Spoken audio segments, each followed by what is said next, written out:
Hello there, my fellow virtual racers. Here it is, the new iRacing Season 4 build, and to go with it, some lovely new content. And we're going to check out two new pieces, the Porsche 992 and the Hungaroring in this video. So come and join me after the intro, out on track.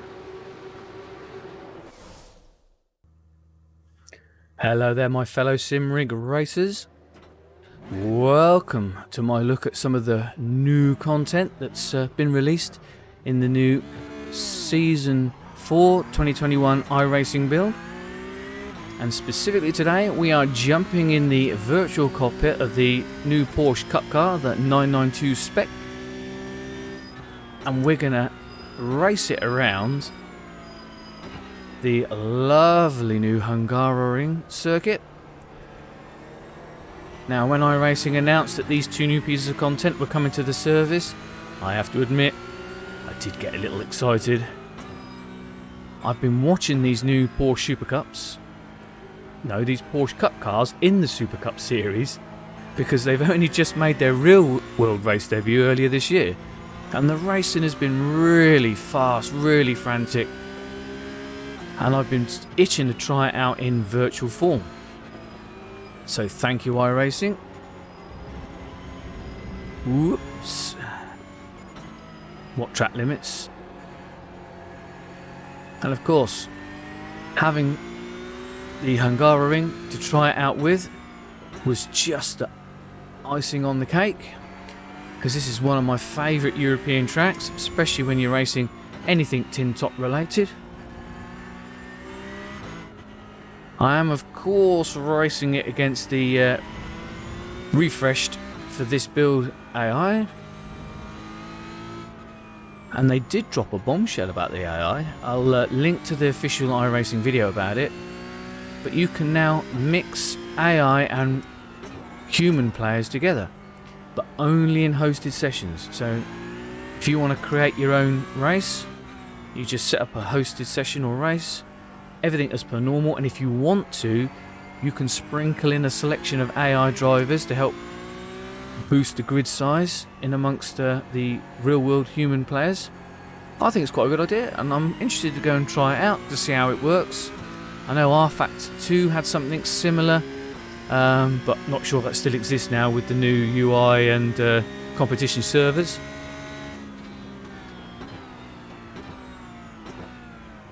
But, as long as they don't start trying to, put AI drivers into the official race servers, because that, for me, is iRacing's unique selling point, is that when you jump into one of their official races, you are guaranteed to be racing against a human field. Every driver is a real driver, and that's what is so exciting. That's what gives me the buzz about racing on iRacing. Ooh. But yeah, they're trying something new. They're just experimenting. I don't think it's a bad thing. But let's move on to what we're on about here. Oh, I'm getting a little battle going on here. He won't give way, will he? Nice bit of side by side.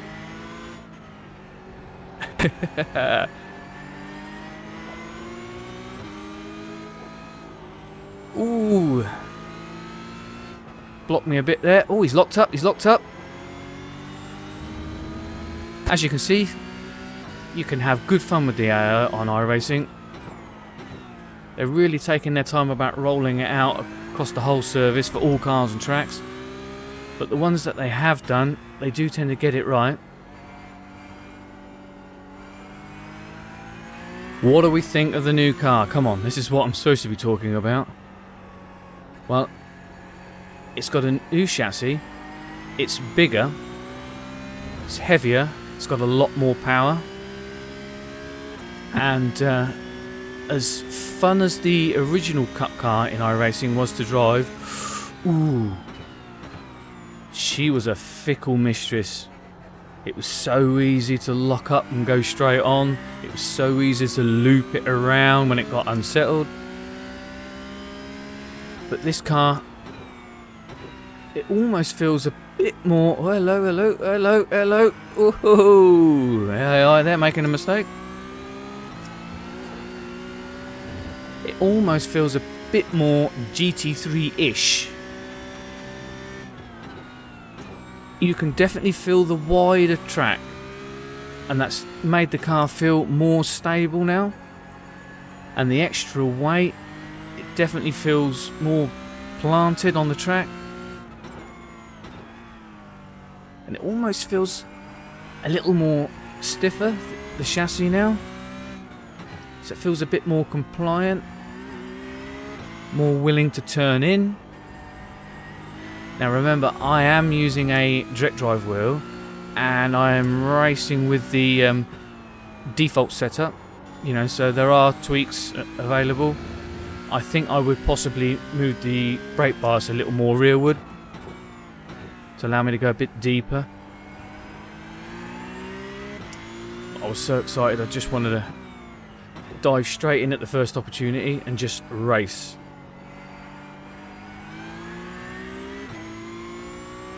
Yeah, all in all, it's a more stable, planted platform that you can build on. Now,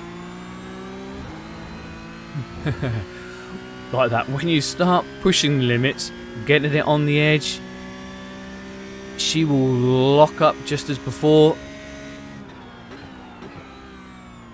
Because remember, there's no ABS, no traction control, and you've got 510 brake horsepower. But I think it's easier to get closer to the limit, not necessarily on the limit, because remember, I'm only an average sim racer, right? I'm no alien, as you've seen if you've watched any of my previous videos. But I don't feel like I have to tiptoe around so much with this one.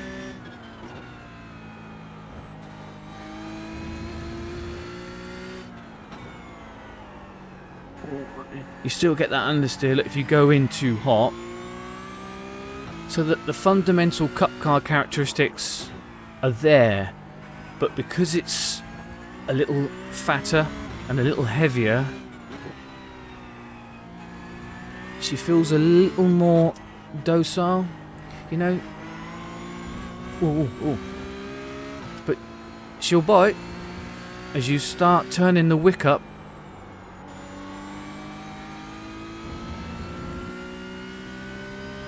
It's just something. Well, there's the lockup. Oh, oh, oh.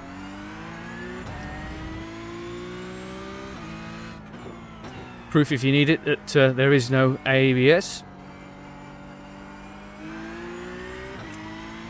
But I think you can just be more, well, let's say it's more forgiving of my aggressive input style of driving. There we go, look, no traction control, the back end starts to break away, ease off the throttle, little bit of opposite lock. Again, I'm probably being saved by my direct drive wheel bit there. But it's just a little more compliant, so a little more forgiving. This is no GT3 spec car. When I say forgiving, you know, I've been compared with the cup car that we did have.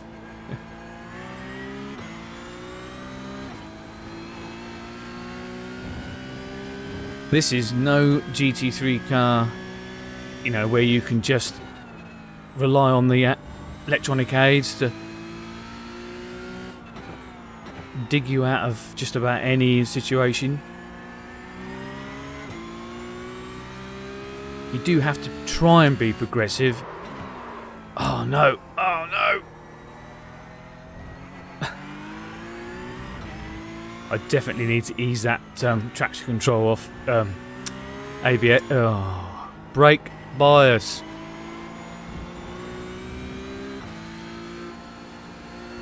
We're racking up the off tracks here, but who cares? It's just the AI.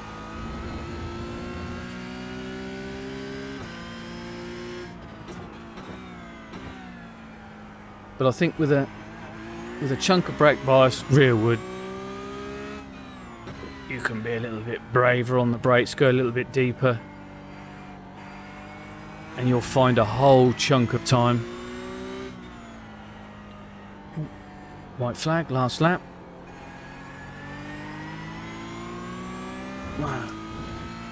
What should I say? Quick recap of the track. Laser scanned, absolutely spot on, perfect. I think the only other sim that we can compare this to really for accuracy is ACC, and the sort of the look, the feel, you know, the gradients, the corner radiuses, it all feels very natural, very right. It just, nothing stands out, nothing jars. So once again, they've interpreted the laser scan data and really done a spot on job, as you'd expect with iRacing really. All their the cars are done off official CAD designs and drawings, technical data. The tracks are laser scanned, and all the, you know, artwork is all based on real photography from the track side and the area, so you always know that you're going to get a great look and feel to the cars and tracks. And this Porsche does sound nice. Compare it with onboards, footage of the real world cars, yeah, it's almost indistinguishable. I think that's how you say it. Very well done. They've come a long way with their sound engineer now.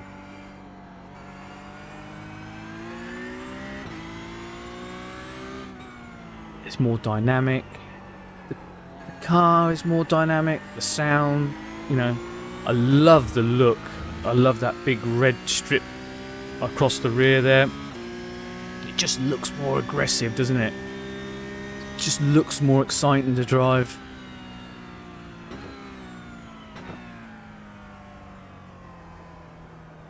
Yeah.